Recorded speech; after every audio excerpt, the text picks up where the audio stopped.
My guest this week here at the Munich Security Conference is Adel Al-Jubeir, the Saudi Minister of State for Foreign Affairs. Why are there still so many unanswered questions about the murder, and why the massive crackdown on human rights activists inside Saudi Arabia? Adel Al-Jubeir, welcome to Conflict Zone. Nice to be here. It's around 16 months since agents of your state murdered Jamal Khashoggi in cold blood in your consulate in Istanbul.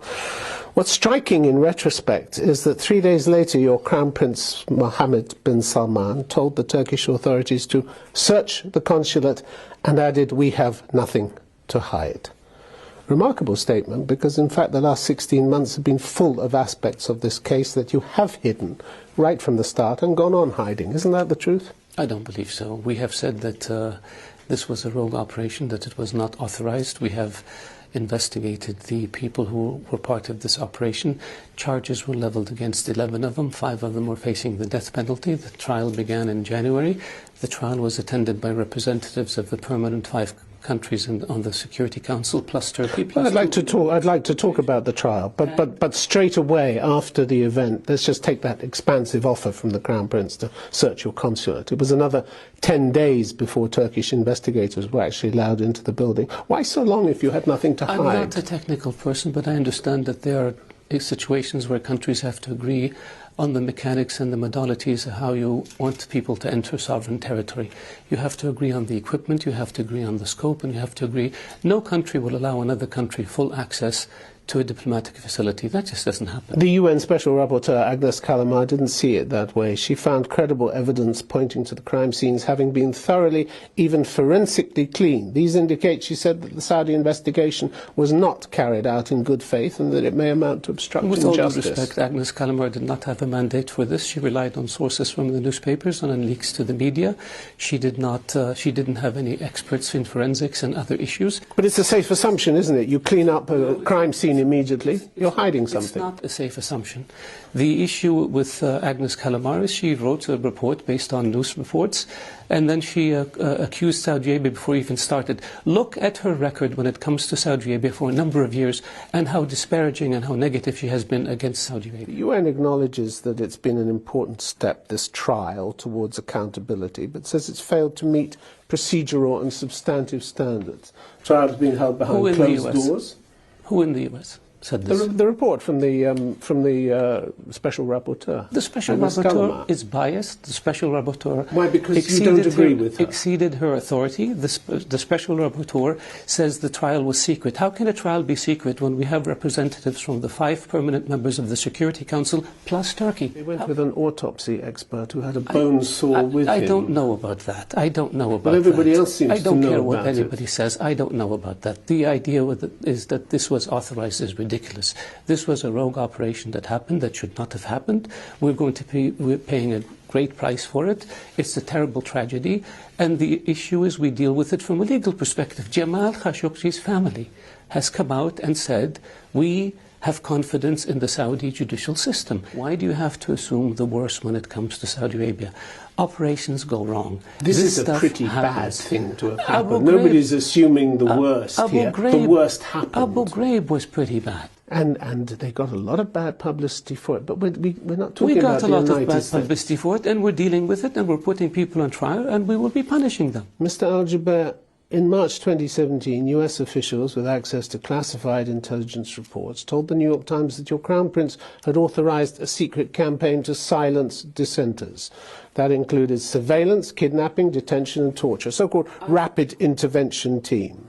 I'm not going to comment on news reports attributed to anonymous sources. Some came from Saudi officials as well. Anonymous sources. Seems there was a standing order to Saudi intelligence to bring dissidents home. Anonymous sources. I cannot comment on anonymous sources. Everybody has misunderstood. Everybody who reports this massive crackdown, which the...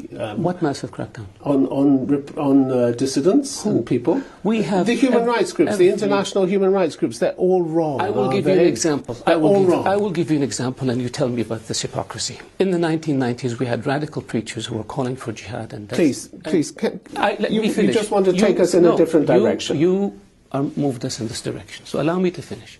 I want to point out the hypocrisy. In the 1990s, we were criticized for having radical preachers in Saudi Arabia preaching hate. When we detained them, we were criticized for taking away their freedom of speech. It's a damn if you do situation, if you don't situation. Do you want them to preach hate, or do you want them to stop? You can't have it both ways.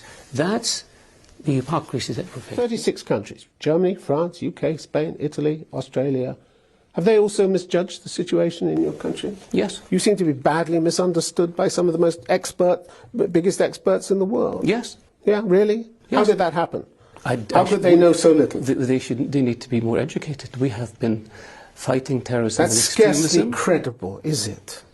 I mean, you can sit here and say that, but that's insulting to their intelligence, isn't it? We have laws, and there's a line between freedom of expression and incitement and murder.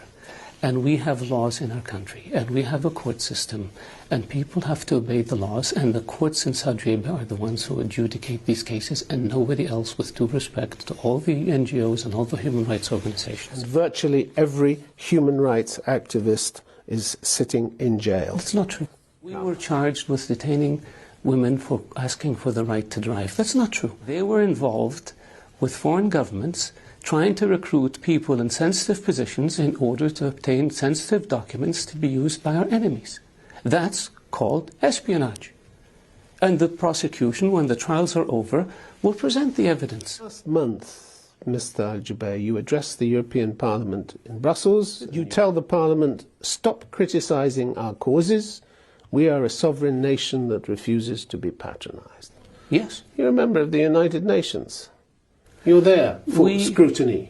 We do not criticize other countries' legal systems, and we will not allow other countries to criticize our legal system. We have not criticized how people in Europe treat minorities or immigrants. We have not criticized Europe for its horrific past when it came to massive crimes against humanity. We don't do this. And we will not accept criticism of our legal system by others. If Saudi Arabia were so bad, nobody would come. Why would companies invest billions of dollars? They'll always come and do business. They'll always come and do business. You know that. Why would entrepreneurs come and set up shop in Saudi Because they can make money, that's it. It's nothing to do with your human rights record. I disagree with you. I think your mind is made up and you don't want to see the facts. Come to Saudi Arabia and see for yourself. You told the Parliament, stop lecturing and start working with us. We have a court system. The court system is independent. We don't allow anyone to question. Just what you said to me. How do you suggest Europe works with you when you slam the door in its face like that? In what sense slam the door? Stop lecturing and start working with us. Yes, we will not accept lectures. It's not a lecture. It's a lecture. They're telling you the results. It's a lecture based on... They're telling you the results of their research. It's a lecture based on lack of information of the Saudi legal system and how it works. It's a lecture based on information that they obtained either through hearsay or through inaccurate sources. You spoke at the Parliament. You told them your view. They're not buying it. That's their prerogative. I'm not buying their view either. The major countries. I'm not buying their view either. So where do they start? There's no starting point, if you look at education, if you look at healthcare, if you look at life expectancy, we're not. We're looking at human rights. That's all human rights. That is all human rights. If you look at media, what is healthcare to them if they're in jail for years without charges? We have more than 20 million Saudis. Are they all in jail? Nobody said they were all in jail. You're telling me they're all in jail. I said human rights activists are in jail.